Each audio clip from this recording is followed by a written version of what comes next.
بسم اللہ الرحمن الرحیم۔ السلام علیکم۔ ہم جو کتاب پڑھ رہے ہیں اس کا نام ہے شیعت کا مقدمہ ما اضافہ جات۔ کتاب کی تالیف حسین الامینی صاحب نے کی ہے۔ یہ کتاب آپ کی خدمت میں کاشان بصیرت آڈیو بک سیکشن کی جانب سے پیش کی جا رہی ہے۔ اب ہم کتاب کا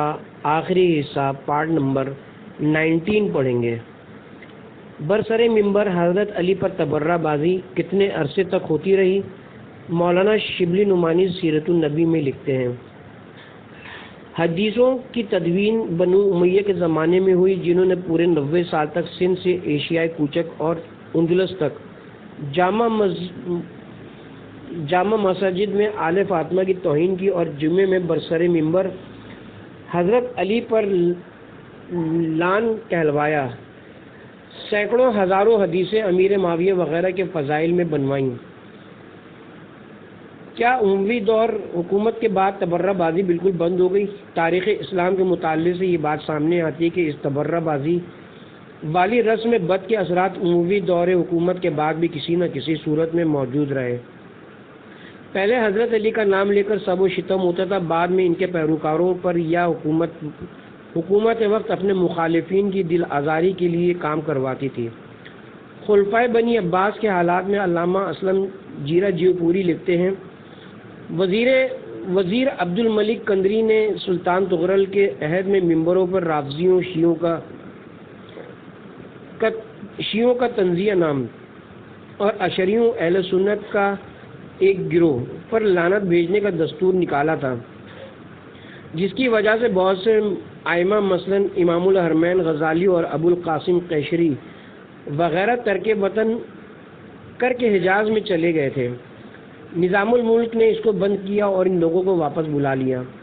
کیا حضرت علی اور دیگر آل رسول کی توہین کا سلسلہ اب بند ہو چکا ہے؟ انتہائی افسوس سے کہنا پڑتا ہے کہ حضرت علی اور خاندان رسالت کے دوسرے معزز ترین افراد پر سب و شتم اور ان کی توہین کا جو سلسلہ دور بنو امیہ میں باقاعدگی سے سرکاری سرپرستی میں شروع ہوا تھا، وہ آج بھی انتہائی گھٹیا طریقے سے جاری ہے۔ اور اصل دکھ کی بات یہ کہ خاندان رسالت کے خلاف گندی اور گھٹیا زبان استعمال کرنے والے افراد اہل سنت کی صفوں میں گھسے ہوئے ہیں، بلکہ ہر دور میں یہ لوگ اہل سنت کی صفوں میں گھس کر یہ کارروائی کرتے رہے ہیں۔ اہل سنت علماء انہیں نازبی کہتے ہیں، لیکن یہ نازبی گروہ کبھی الگ فرقے کی حیثیت سے سامنے نہیں آیا۔ نازبیت کیا ہے؟ بات آگے بڑھانے سے قبل مناسب معلوم ہوتا ہے کہ نازبیت کی تعریف بھی علماء اہل سنت کی زبانی بتلائی جائے۔ علامہ جلال الدین سیوطی تدبیر الراوی میں لکھتے ہیں، نازبیت حضرت علی سے بغض و عداوت رکھنے کا نام ہے۔ اہل حدیث عالم نواب صدیق حسن خان اس سوال کے جواب میں اقسام بدعت پر بحث کرتے ہوئے فرماتے ہیں، بدعت کی ایک قسم نسب ہے جو کہ تشیع سے بدتر ہے، کیونکہ اس کا مطلب بغض علی کو اپنا دین و ایمان بنا لینا ہے۔ تشیع تو حضرت علی سے دوستی اور ان کی پیروی کا نام ہے، جو یہ اہل حدیث عالم نازبیت کی تعریف میں خوامخواہ اسے بھی گھسیٹ لائے۔ عصر حاضر میں نواسب کی کارستانیاں اور علماء اہل سنت کا اعتراف حقیقت۔ عصر حاضر میں حضرت علی، امام حسن، امام حسین اور خاندان رسالت کے باقی افراد کے بارے میں کیا زہر اگلا جا رہا ہے؟ مولانا محمد یوسف لدھیانوی، مدیر ماہنامہ بنیاد کراچی، نازبی گروہ اور نازبی تحریک کا ذکر کرتے ہوئے لکھتے ہیں، امیر المومنین حضرت علی کرم اللہ وجہہ، سبتین شہیدین رضی اللہ عنہ اور دیگر اکابرین نے اعظام اہل بیت رضوان اللہ علیہم کے حق میں شوقیانہ دل آزاری ان کا محبوب مشغلہ ہے، جو مسخ قلوب اور سلب ایمان کی علامت ہے۔ اہل سنت محقق ملک غلام علی جسٹس وفاقی و شرعی عدالت لکھتے ہیں، عہد عدید کے نازبیوں کا اور ان کے ہمنواؤں کا یہ حال ہے کہ وہ اعلانیہ حضرت علی کی خلافت کو مشتبہ، غیر منعقدہ اور ناکام ثابت کرنے اور انہیں طالب اقتدار اور شورش پسندوں کا اہلکار بنا کر دکھانے کی مضمون جسارت کر رہے ہیں۔ اس نازبی گروہ کی کارروائیوں کی ایک ہلکی سی جھلک یہ دشمنان اہل رسول اپنے آپ کو شیعوں کا مخالف ظاہر کر کے اور اہل سنت کی ہمدردیاں حاصل کر کے انہی کے صفوں میں بیٹھ کر خاندان رسالت کے معزز ترین افراد کے خلاف گھٹیا اور گندی زبان استعمال کرتے ہیں۔ کراچی سے کسی نذیر احمد شاکر نے شمائل علی نامی کتاب لکھ کر حضرت علی کی توہین کی، حکیم فیض عالم صدیقی نامی کسی گستاخ نے خلافت راشدہ نامی کتاب لکھی اور اس میں سارا زور اس بات پر سر کیا کہ حضرت علی چوتھے خلیفہ بھی نہیں تھے۔ پھر اسی دریدت دہن نے سادات بنی رقیہ نامی کتاب لکھی، اس میں نہ صرف خاتون جنت حضرت فاطمہ الزہرا سلام اللہ علیہ کی توہین کی بلکہ ان کی اولاد و سادات عزائم کے بارے میں بھی انتہائی تمسخرانہ لب و لہجہ اختیار کیا۔ اس کے علاوہ عزیز احمد صدیقی کراچی، حبیب الرحمن صدیقی، عظیم الدین صدیقی، تمنا امادی، ابو الزید بٹ وغیرہ جیسے بے شمار افراد آل رسول کے خلاف زہر اگل رہے ہیں۔ ایک طرف تو یہ صورت ہے اور دوسری طرف انتہائی دکھ کا مقام یہ ہے کہ اس گروہ کو خود علماء اہل سنت خصوصاً علماء دیوبند کے ایک گروہ کی حمایت حاصل ہے، جیسا کہ اہل سنت اسکالر جسٹس وفاقی شرعی عدالت ملک غلام علی نے تسلیم کیا ہے۔ وہ لکھتے ہیں، حقیقت یہ کہ ناسبیت جدیدہ جیسے ہمارے بعض علماء اہل مدرسہ تقویت بہم پہنچا رہے ہیں، یہ ناسبیت قدیمہ سے بھی بازی لے گئی ہے۔ شیعوں کا انتہائی صبر و تحمل اور رد عمل۔ شیعوں نے ایک طویل عرصے تک خاندان رسالت کی توہین ہوتے دیکھی، لوگوں کو آل رسول پر سب و شتم کرتے دیکھا اور ان کو دی جانے والی گالیاں اپنے کانوں سے سنی، لیکن شیعہ ہر صبر کے گھونٹ پی کر رہ جاتے، کیونکہ تیسری صدی ہجری کے تقریباً نصف تک ائمہ اہل بیت خود موجود تھے۔ وہ سمجھتے تھے کہ سب و شتم اور تبرہ بازی مسلمانوں کے درمیان اختلاف کی خلیج وسیع کرنے کی گہری سازش ہے۔ حکومتیں یہی چاہتی تھی کہ اہل بیت کے پیروکار بھی جواباً ہمارے اکابرین کے بارے میں سب و شتم اور گالی گلوچ والی زبان استعمال کریں۔ اس سازش کے پیچھے کئی باتیں پوشیدہ تھیں۔ پہلی یہ کہ جو لوگ آل رسول کے اتقائے پرہیزگاری کی بنا پر ان سے حسن عقیدت رکھتے ہیں وہ ان سے دور ہو جائیں گے۔ دوسری طرف حکومتی پروپیگنڈے کے زور پر غیر شیعہ افراد کے ذہن میں یہ بات ڈالی جائے کہ شیعہ ہمارے اکابرین کو برا بھلا کہتے ہیں اور اس طرح شیعوں کو کچلنے کا ایک معقول بہانہ ہاتھ آ جائے گا۔ ابتدائی دور کے شیعہ اس حکومتی سازش میں نہ آئے، لیکن اس کے باوجود ابن زیاد اور حجاج بن یوسف کے دور میں بے شمار افراد کو صرف شیعہ ہونے کے جرم میں موت کے گھاٹ اتارا گیا ہے۔ اس کے بعد کتب تحریر کرنے کا دور شروع ہوا تو شیعوں نے اپنے خلاف لگائے جانے والے جھوٹے الزامات کی تردید بھی شروع کی اور اپنے عقائد کو اہل سنت علماء کی بیان کی ہوئی حدیث اور اہل سنت کی کتب تواریخ سے ثابت کرنا شروع کیا۔ شیعان علی کے مقابلے میں دوسرے مکاتب فکر جو پہلے شیعان عثمانی یا عثمانی کہلاتے تھے، بعد میں شیعان بنو امیہ کہلائے، پھر انہی میں سے مرجع فرقہ وجود میں آیا، پھر قدریہ اور جبریہ فرقے بنے۔ کچھ لوگ جنہوں نے امام ابو حنیفہ وغیرہ کی پیروی شروع کی اہل رائے کہلائے۔ دوسری طرف اہل حدیث کہلانے والے لوگ تھے جو انہی میں سے تھے، لیکن یہ ایک دوسرے کے شدید مخالف تھے۔ اس کے بعد معتزلہ فرقہ وجود میں آیا اور اسے حکومتی سرپرستی حاصل ہو گئی۔ یہ تمام مکاتب فکر آپس میں کئی مسائل پر شدید اختلافات رکھنے کے باوجود مسئلہ خلافت پر تقریباً ایک ہی رائے رکھتے تھے۔ ان سب کے مقابلے میں شیعہ فرقہ تھا جو ائمہ اہل بیت کی امامت کا قائل تھا۔ ان مختلف مکاتب فکر کے اہل قلم نے مختلف اوقات میں شیعوں کے نظریہ امامت و خلافت کے خلاف کتب تحریر کی۔ بعض نے حضرت علی اور دیگر ائمہ اہل بیت کے بارے میں ایسی باتیں لکھی جو نہ صرف یہ کہ غلط تھیں بلکہ اس سے شیعوں کی دل آزاری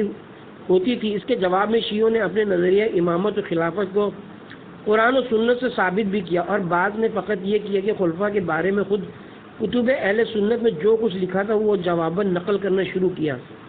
اب شیعوں کے خلاف ایک نیا محاذ کھل گیا کہ یہ لوگ ہمارے بزرگوں کی توہین کرتے ہیں۔ یہ بات بھی تاریخی طور پر ثابت ہے کہ اہل سنت کے بزرگوں میں سے بعض مشہور و معروف افراد جیسے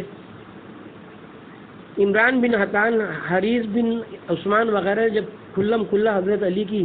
نہ صرف توہین شروع کی بلکہ حضرت علی کی شان میں بیان کی ہوئی حضرت کی احادیث کی توہین شروع کی، تو شیعوں میں بھی ایک انتہا پسند جماعت وجود میں آئی جس نے بعض خلفاء کے وہ واقعات جو کتاب اہل سنت میں لکھے ہوئے برسر ممبر بیان کرنا شروع کر دیے۔ اسی چیز کو ہمارے اہل سنت بھائی تبرہ کا نام دیتے ہیں۔ کیا یہ بات حیرانگی کی نہیں کہ اگر کوئی شیعہ تحریر یا تقریر کے ذریعے ایسی بات کہہ دے جس میں اہل سنت کے کسی بزرگ کے بارے میں خلاف ادب یا ناملائم لفظ موجود ہو اور وہ واقع کتب اہل سنت سے ہی نقل کیا گیا ہو، تو برادران اہل سنت کے علماء کرام اور مفتیان دین طرح طرح کے فتوے دینا شروع کر دیتے ہیں کہ اس شخص کا اسلام مشکوک ہے اور یہ دین سے خارج ہے۔ لیکن ہم بڑے ادب اور معذرت کے ساتھ اپنے اہل سنت بھائیوں، ان کے معزز علماء کرام اور مفتیان عزائم سے یہ پوچھنے کی جسارت کرتے ہیں کہ حضرت علی پر سب و شتم کرنے والوں کے خلاف کون سا قانون بنایا گیا؟ شیعوں پر خود توہین صحابہ کا قانون الزام لگا کر سادہ لوگ عوام کو ان کے خلاف بھڑکانے والوں سے ہم سوال کرتے ہیں کہ کیا حضرت علی صحابی رسول نہیں، داماد رسول نہیں، بقول اہل سنت چوتھے خلیفہ راشد نہیں؟ 90 سال تک جن لوگوں نے حضرت علی پر جمعے کے خطبے میں اعلانیہ تبرہ اور سب و شتم کروایا، مفتیان دین نے ان کے خلاف کون سا قانون بنایا؟ اور یہ سب و شتم ایک دو جگہ نہیں بلکہ بقول بعض محققین اس وقت تقریباً 70,000 مقامات پر جمعہ ہوتا تھا، اور سرکاری ٹکڑوں پر پلنے والے خطیب یہ فعل بجا لاتے۔ ذرا غور کریں اس وقت محبان حضرت علی کے دلوں پر کیا گزرتی ہوگی۔ آج بھی حضرت علی، حضرت فاطمہ زہرا، حضرت امام حسن، حضرت امام حسین کے خلاف جس طرح زہر اگلا جا رہا ہے، اس کو روکنے کے لیے کیوں شور نہیں مچایا جاتا؟ بلکہ علماء اہل سنت اور خصوصاً علماء دیوبند کس طرح اہل بیت پیغمبر کی توہین پر دوغلی پالیسی اپنائے ہوئے ہیں۔ ہم بطور مثال ایک شیخ الحدیث صاحب کا واقعہ نقل کرتے ہیں۔ حافظ ابو بکر بن العربی کی امام حسین کے بارے میں توہین آمیز عبارت پر شیخ الحدیث عبداللہ رائے پوری کا مسکرا کر کتاب بند کروا دینا۔ مولانا محمد یوسف لدھیانوی اپنے استاد شیخ الحدیث مولانا عبداللہ رائے پوری کے بارے میں لکھتے ہیں، ایک بار حافظ ابو بکر ابن العربی کے رسالہ کا نیا نسخہ چھپ کر آیا تو راکم الحروف نے حضرت الاستاد کی مجلس میں اسے پڑھ کر سنانا شروع کیا۔ شروع کے عواسم کو تو بہت پسند فرمایا، لیکن جب بات حسین اور یزید تک پہنچی تو مسکراتے ہوئے فرمایا بس اتنا ہی کافی ہے، آگے مت پڑھو۔ یہ کہہ کر کتاب بند کرا دی۔ تھوڑا آگے لکھتے کہ حافظ ابو بکر بن العربی جیسا کہ شاہ عبدالعزیز محدث دہلوی خود سے سرا نے تصریح کی ہے، نازبیت کی طرف میلان رکھتے تھے، اس لیے حضرت کو نہ ایسی تحریر سننا گوارا ہوئی جو اکابر اہل سنت کے مسلک سے ہٹی ہوئی ہو، اور نہ حافظ ابو بکر ابن العربی کے اس علمی شنوز اور ذلت پر کوئی تبصرہ پسند فرمایا۔ یہ ہے علماء اہل سنت کی دوغلی پالیسی کے ایک شخص امام حسین کے مقابلے میں یزید کی وکالت ہی نہیں کرتا بلکہ نواسے رسول کے متعلق توہین آمیز کلمات بھی لکھتا ہے، اور یہ دیوبندی شیخ الحدیث صاحب سے مسکراتے ہوئے کتاب بند کرا دیتے ہیں۔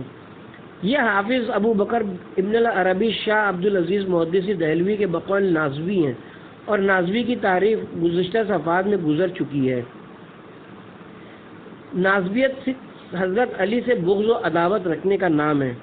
ایک طرف تو علماء اہل سنت کا دعویٰ ہے کہ ہمارے لیے تمام صحابہ کرام واجب الاحترام ہے، ہم تمام پڑھے لکھے افراد کو دعوت دیتے ہیں۔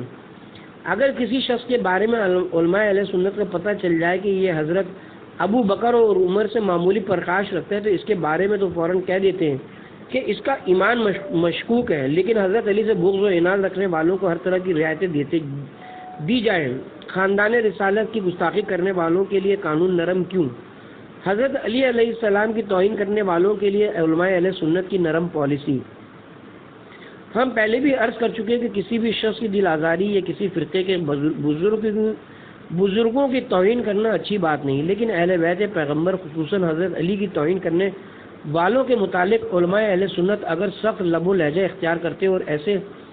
لوگوں کی زبانیں اگر ابتدائی میں بند کر دی جاتی تو شیعوں میں بھی انتہا پسند جماعت پیدا نہ ہوتی۔ لیکن افسوس آل محمد کی توہین کرنے والوں کی مذمت کرنے کے بجائے ان کی الٹا انتہائی عزت افزائی کی گئی۔ بخاری و مسلم اور دیگر کتب صحاح ستہ میں ایسے راویوں کی روایتوں کو جگہ دی گئی جن کی حضرت علی سے دشمنی روز روشن کی طرح آیا تھی۔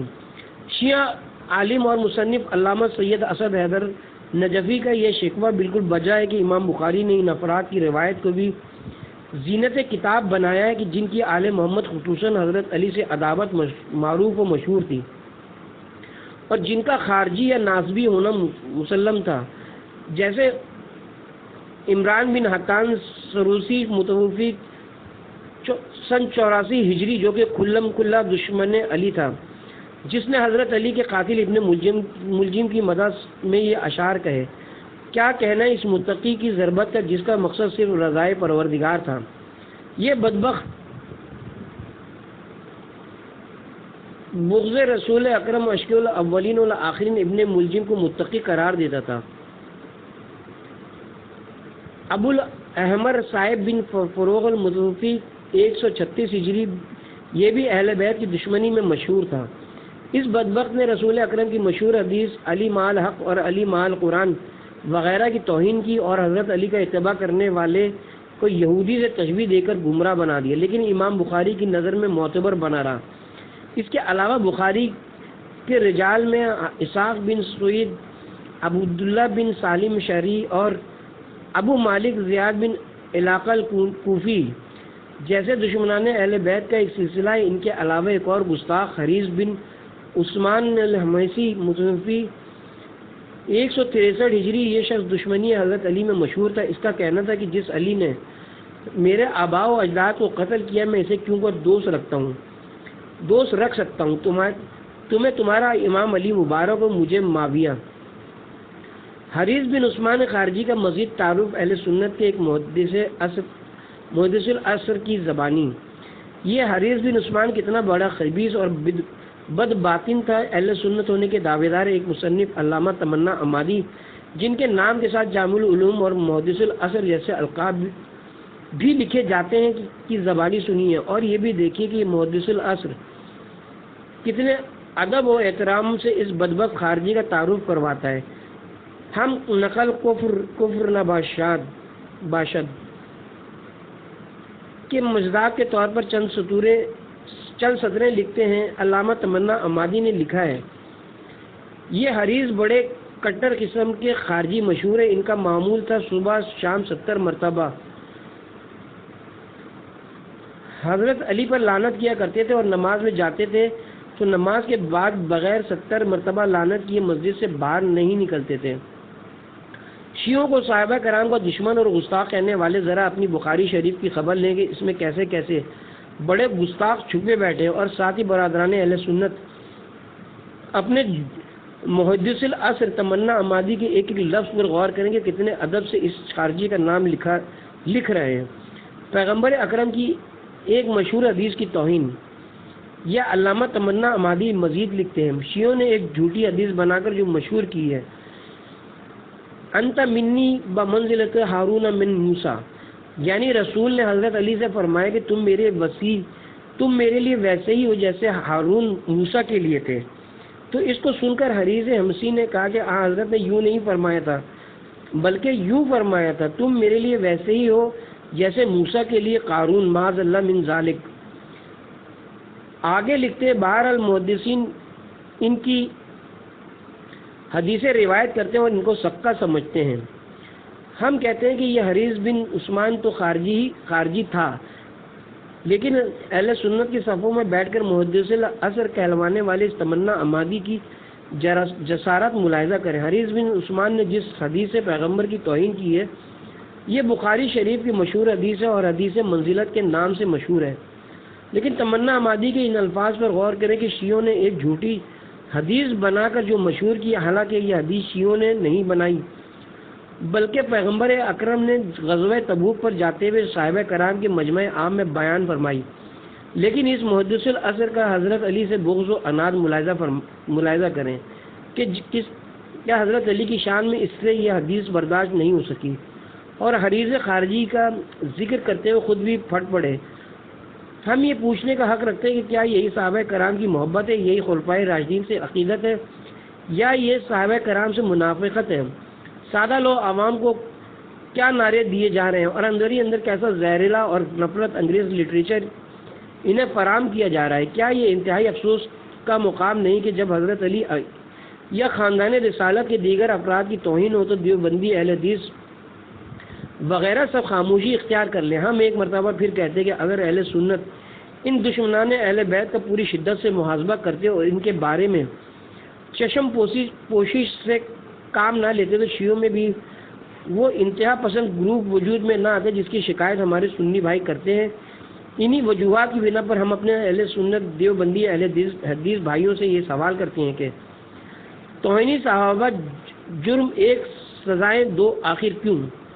پہلے، دوسرے، تیسرے خلیفہ کی شان میں کوئی سخت لفظ کہہ دیا جائے تو ایسا کرنے والے کا ایمان مشکوک، لیکن حضرت علی پر ممبروں سے اعلانیہ سب و شتم کیا جائے وہاں پر تمام علماء کرام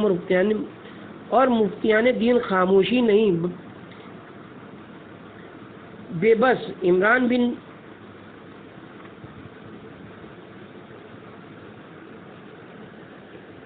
بن حطان خارجی حضرت علی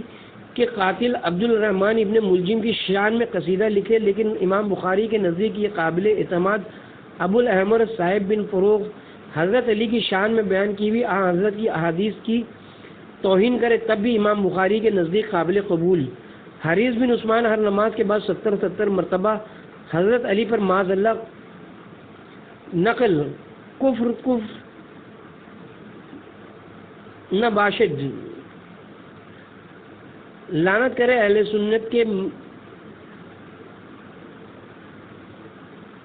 سنت کے محدثین کے نزدیک پھر بھی سچا حافظ ابو بکر ابن العربی امام حسین کی شان میں گستاخی کرے اور دیوبندی شیخ الحدیث مولانا عبداللہ رائے پوری مسکرا کر کتاب بند کرا دیں اور اس کی مذمت کرنا بھی گوارا نہ کریں، لیکن دوسری طرف شیعان علی میں سے چند افراد یا ایک گروہ صدیوں تک خاندان رسالت سے اس طوفانی بدتمیزی کا مظاہرہ اپنی آنکھوں سے دیکھتا رہے اور کانوں سے سنتا رہے اور تنگ آ کر بطور جوابی اقدام اہل سنت کی کتب تاریخ و حدیث سے کوئی واقعہ بیان کر دے، پھر اس کا جرم ناقابل معافی۔ دونوں کا اگر جرم ایک ہے تو سزائیں دو کیوں؟ ایک مجرم اور دوسرے کو کھلی چھٹی آخر کیوں؟ تکفیر صحابہ جیسا گھنونا جرم اور دیوبندی عالم علامہ رشید احمد گنگوئی کا افسوسناک فتویٰ اہل سنت کے لیے قانون میں ترمیم اور سزا میں تخفیف کیوں؟ جو لوگ توہین صحابہ کا شور مچا کر مسلمانوں کے درمیان نفرت کا بیج بو رہے ہیں، بھائی کو بھائی سے لڑا رہے ہیں، شیعوں پر طرح طرح کے فتوے لگا رہے ہیں، قوم کی بہو بیٹیوں کے سہاگ اجاڑ رہے ہیں، ماؤں کی گودیں خالی کرا رہے ہیں، قوم و ملت کے بچوں کو یتیمی کا داغ دے کر بے سہارا کر رہے ہیں اور اس بات پر بزید ہے کہ صحابہ کرام کی توہین کرنے والا دائرہ اسلام سے خارج ہے، وہ دل و دماغ کو حاضر کر کے اور آنکھیں کھول کر دیوبندی عالم مفتی حافظ علامہ رشید احمد گنگوئی جنہیں بقول اہل سنت تمام علوم اسلامیہ سے منصب امامت حاصل تھا اور جنہیں مولانا انور شاہ کشمیری نے فقہ النفس جیسا خطاب دیا تھا، ان کا فتویٰ غور سے پڑھیں جو توہین صحابہ کے بارے میں نہیں بلکہ تکفیر صحابہ معاذ اللہ کی بابت ہے۔ علامہ رشید احمد گنگوئی لکھتے ہیں جو شخص صحابہ کرام میں سے کسی کی تکفیر کرے وہ ملعون ہے، ایسے شخص کو امام مسجد بنانا حرام ہے اور وہ اپنے اس گناہ کبیرہ کے سبب سنت جماعت سے خارج نہ ہوگا۔ امہات المومنین کا مقام اور احترام شیعہ کتب کی روشنی میں شیعوں کے بارے میں یہ غلط فہمی بھی بڑے منظم طریقے سے پھیلائی گئی ہے کہ یہ پیغمبر اکرم کی بیویوں کو نہیں مانتے اور یہ کہ قرآن نے حضرت کی بیویوں کو امہات المومنین یعنی مومنوں کی ماں کہا ہے اور شیعہ اس بات کو تسلیم نہیں کرتے، حالانکہ اس الزام میں ذرا برابر بھی صداقت نہیں ہے کیونکہ یہ بات تو قرآن سے ثابت ہے اور شیعہ مفسرین بھی اس آیت کی تفسیر میں وہی کچھ لکھتے ہیں جو کچھ اہل سنت مفسرین لکھتے ہیں اور ازواج پیغمبر کو اسی طرح امہات المومنین تسلیم کرتے ہیں جس طرح علماء اہل سنت تسلیم کرتے ہیں۔ سورہ احزاب میں ارشاد ہوتا ہے، نبی تو مومنین سے خود ان کی جانوں سے بھی بڑھ کر حق رکھتے ہیں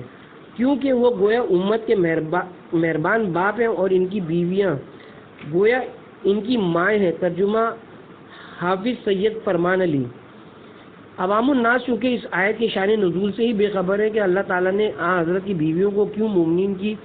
مائیں قرار دیا ہے۔ اس آیت کی مزید تشریح دراصل اسی سورہ احزاب کی آیت نمبر 53 میں آئی ہے، اور اس حکم کے نازل ہونے کا سبب ایک خاص واقعہ بنا جسے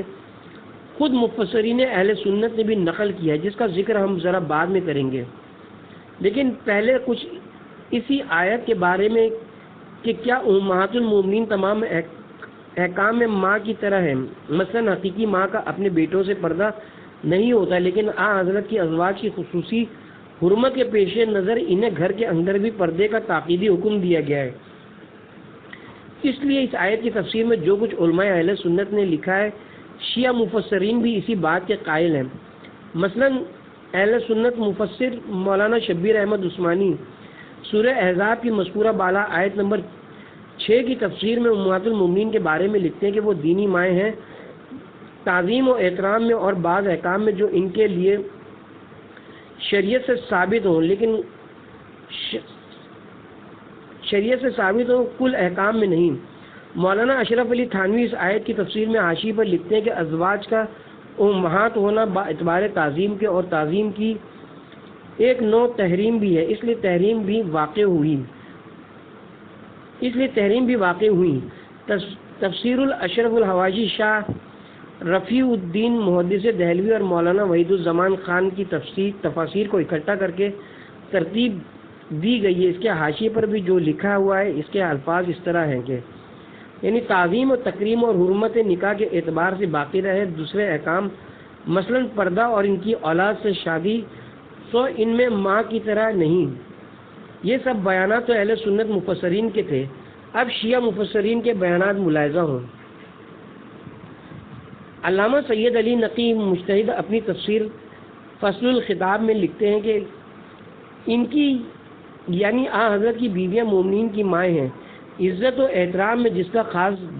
جز یہ ہے کہ نکاح ان کے ساتھ پیغمبر کے بعد کبھی روا نہیں مگر پردے کے حکم سے مستثنیٰ نہیں، جو اسی صورت کے بعد کی آیتوں میں ظاہر ہوگا۔ سید ناصر مکارم شیرازی سورہ احزاب آیت نمبر 6 کی تفسیر میں نازل شدہ پہلا حکم بیان کرنے کے بعد لکھتے ہیں، دوسرا حکم پیغمبر اکرم کی بیویوں کے سلسلے میں ہے کہ وہ تمام مومنین کے لیے ماں کی حیثیت رکھتی ہیں، البتہ مانوی اور روحانی مائیں ہیں، جیسا کہ پیغمبر اکرم امت کے روحانی اور مانوی باپ ہیں۔ قرآن نے حضرت کی بیویوں کو امت کی مائیں کیوں قرار دیا ہے؟ جو لوگ اس بات کو سمجھنا چاہتے ہیں وہ پردے کے احکام ذہن میں رکھیں کہ ماں کا اپنے بیٹے سے پردہ نہیں ہوتا، لیکن پیغمبر کی بیویوں کو ایک طرف اللہ تعالیٰ مومنین کی مائیں قرار دیتا ہے تو دوسری طرف پردے کے اتنے سخت احکام دیتا ہے کہ رسول پاک کی ازواج پردہ کر کے بھی کسی مسلمان کے سامنے نہ آئیں۔ سورہ احزابی میں مسلمانوں کو حکم دیا گیا ہے نبی کی بیویوں سے اگر تمہیں کچھ مانگنا ہو تو پردے کے پیچھے سے مانگا کرو۔ ترجمہ مولانا مودودی۔ اب رہا اس سوال کا جواب کہ وہ واقعہ کون سا تھا جس کی وجہ سے اللہ تعالیٰ نے پیغمبر اکرم کی ازواج کو امت کی مائیں قرار دی۔ اس سلسلے میں اہل سنت مفسر مولانا وحید الزمان خان اپنی تفسیر میں لکھتے ہیں کہ جب پردے کا حکم اترا تو ایک شخص کہنے لگا کہ آپ ہم کو اپنی چچا زاد بہنوں سے ملنے کو روکتے ہیں، ہم آپ کے بعد ان سے نکاح کر لیں گے، اور قرائن سے یہ بات ثابت ہوتی کہ جو ہی اس شخص نے یہ بات کہی تو اللہ تعالیٰ نے انتہائی دو ٹوک حکم پر نازل فرما دیا کہ اور تمہارے واسطے یہ جائز نہیں کہ رسول خدا کو کسی طرح اذیت دو، اور نہ یہ جائز ہے کہ تم اس کے بعد بھی کبھی ان کی بیویوں سے نکاح کرو۔ ترجمہ سید فرمان علی۔ مولانا مودودی اس آیت کی تفسیر میں لکھتے ہیں کہ یہ تشریح ہے اس ارشاد کی جو آغاز سورہ میں گزر چکا ہے کہ نبی اکرم کی بیویاں اہل ایمان کی مائیں ہیں۔ شیعہ مفسر سید ناصر مکارم شیرازی اپنی مشہور زمانہ تفسیر نمونہ میں لکھتے ہیں کہ وہ خدا جو نہا اور آشکارا اسرار سے آگاہ ہے،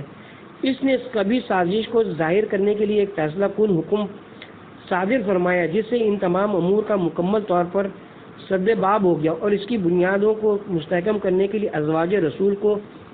ام المومنین کا لقب دے دیا تاکہ لوگ جان لیں کہ ان سے عقد کرنا اپنی ماں سے ازدواج کرنے کے مترادف ہے، امہات المومنین کے مقام و منزلت کے پیش نظر پردے کا خصوصی حکم اور شیعہ مفسر سید ناصر مکارم شیرازی پردے والی سورہ احزاب کی آیت نمبر 53 کی تفسیر میں سید ناصر مکارم شیرازی لکھتے ہیں کہ اس آیت میں حجاب سے مراد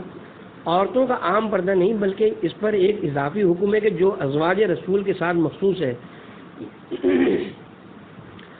اور یہ کہ لوگ اس بات کے پابند ہیں کہ حضرت کی خصوصی حرمت کے پیش نظر جب کبھی آپ کی بیویوں سے کوئی چیز لینا چاہیں تو پردے کے پیچھے سے لیا کریں، اور ازواج رسول پردے کے ساتھ بھی لوگوں کے سامنے نہ آیا کریں۔ اہل سنت مفسر مولانا محمد شفیع کے الفاظ ملاحظہ وہ لکھتے ہیں کہ آیات حجاب نازل ہونے کے بعد ازواج مطہرات کا معمول ہو گیا تھا کہ گھروں میں رہ کر پردہ کرتی تھیں۔ یہ ہے شیعوں کا امہات المومنین کے بارے میں عقیدہ۔ اس کے بعد اب جو کچھ کسی کے جی میں آئے شیعوں کے خلاف زہر اگلتا رہے، ہم اپنا معاملہ خدا کے سپرد کرتے ہیں کیونکہ دلوں کے بھید تو وہی جانتا ہے۔ ام المومنین حضرت عائشہ قصہ افق قرآن کا ان کی پاک دامنی کی گواہی دینا اور شیعوں کو اس بے بنیاد واقعے کی آڑ میں بدنام کرنے کی افسوسناک سازش، شیعوں کو بدنام کرنے اور سادہ لوگ عوام کو ان کے خلاف بھڑکانے کے لیے ویسے تو ان پر طرح طرح کی تہمتوں کی بوچھاڑ کی گئی، لیکن ان میں سے غالباً سب سے شرمناک تہمت بلکہ سب سے ناپاک جسارت جسے لکھتے ہوئے بھی قلم لرزتا ہے وہ ام المومنین حضرت عائشہ سے منسوب وہ قصہ ہے جسے چند بدبختوں نے اچھال کر کئی روز تک حضرت کو اذیت میں مبتلا کیے رکھا۔ بالآخر قرآن نے خود انتہائی سخت لفظوں میں نہ صرف اس افسوسناک الزام کی تردید کر دی بلکہ سورہ نور کی آیت نمبر 12 میں تنبیہ کی کہ جب تم نے اس قصے کو سنا تو اسی وقت اس کی تردید کیوں نہ کر دی۔ ارشاد خدا بندی ہے، کیوں نہ ایسا ہوا کہ جب تم لوگوں نے اسے سنا تو با ایمان مرد اور با ایمان عورتیں اپنوں کی نسبت اچھا ہی گمان رکھتے اور کہتے کہ یہ کھلا ہوا بہتان ہے۔ ترجمے کے یہ الفاظ شیعہ مفسر علامہ سید علی نقی کے ہیں۔ اب چاہیے تو یہ تھا کہ بات کو یہیں تک رہنے دیا جاتا، لیکن بعض ایسے لوگ جنہوں نے مذہب شیعہ کو بدنام کرنے کی شاید قسم کھا رکھی ہے، اس واقعے کا رخ شیعوں کی طرف موڑنے کی کوشش کرتے رہے تاکہ سادہ لوگ عوام کو ان کے خلاف بھڑکایا جا سکے۔ حالانکہ شیعہ جانتے ہیں کہ اس واقعے کو ہوا دینے میں پیش حضرت ابو بکر کا بھانجا مصطفی بن اساسہ تھا جو ام المومنین کا پھوپھی زاد بھائی تھا۔ اہل سنت مفسرین و مورخین کا اپنا بیان ہے کہ یہ بدری صحابی تھا، لیکن اس کے باوجود ہم اہل سنت علماء مصنفین اور عوام سے اپیل کریں گے کہ آخر ہم نے ایک دن خدا کی دربار میں حاضر ہونا ہے۔ شیعوں پر یہ افسوسناک اور گھٹیا الزام لگا کر کسی کو نہ ہی پہلے کچھ حاصل ہو سکا اور نہ آئندہ کچھ حاصل ہو سکے گا۔ لبنان کے بزرگ شیعہ عالم سید ابو الحسین شرف الدین نے ایسے لوگوں کے جواب میں بڑی دو ٹوک بات کہی ہے۔ وہ لکھتے ہیں کہ شیعہ امامیہ کے نزدیک اور فی الواقع حقیقت میں ام المومنین حضرت عائشہ پاک و صاف دامن اور ہر طرح بلند نفس اور گراں قدر عزت و شرف کی مالک تھیں، اور ہر طرح محفوظ و مصون عزیز ترین پردے کی مالک تھیں، اور اس بات سے بلند و بالا تھی کہ ان کے حق میں پاک دامنی کے سوا کسی اور بات کو جائز سمجھا جائے یا ان کے بارے میں عفت و حفاظت کے سوا کوئی اور بات ممکن ہو۔ اور جو کچھ میں کہہ رہا ہوں پرانی اور نئی کتب امامیہ اس کی شاہد عادل ہیں۔ پھر آگے اپنے استاد شیخ محمد طاہر نجفی کا بیان نقل کرتے ہیں کہ انہوں نے برسر ممبر درس میں اس بات کی بالکل صراحت فرما دی تھی کہ ام المومنین عائشہ کا عملاً قصہ افق سے پاک دامن ہونا واجب ہے، جس کا مستقل طور پر عقل حکم دیتی ہے، کیونکہ انبیاء کا ادنا سے ادنا عیب ناک بات سے پاک ہونا واجب ہے، اور انبیاء کی عزت و آبرو کا معمولی سے معمولی نقص و عیب سے پاک ہونا لازم ہے۔ اور بخدا ہم تو ام المومنین حضرت عائشہ کی بارات کے لیے کسی دلیل کے محتاج نہیں، اور کسی قسم کے عیب اور الزام کو حضرت عائشہ اور ان کے علاوہ دیگر ازواج انبیاء و اوصیاء انبیاء پر اس قسم کی کسی بات کو جائز سمجھتے ہیں۔ شیعہ مذہب کا اٹل قانون کے انبیاء اور ان کے اوصیاء کی ازواج ہمیشہ پاک دامن ہوتی ہیں۔ شیعوں کے خلاف چونکہ انتہائی منظم طریقے سے اور تسلسل کے ساتھ الزام تراشی کی جاتی ہے، اس لیے جو لوگ کسی بھی وجہ سے اس غلط پروپیگنڈے کا شکار ہو گئے، ان کی خدمت میں عرض ہے کہ شیعہ مذہب کے مسلمات میں یہ بات شامل ہے کہ صرف انبیاء ہی نہیں، ان کے اوصیاء کی ازواج بھی بدکردار نہیں ہو سکتی۔ سید عبد الحسین شرف الدین فصول المحمہ میں جس سید مرتضی علم الہدا کا یہ بیان نقل کرتے ہیں کہ انبیاء علیہم السلام صلوات و سلام کے واسطے عقلاً یہ جواب ہے کہ اس قسم کی حالت سے وہ پاک و منزہ ہیں۔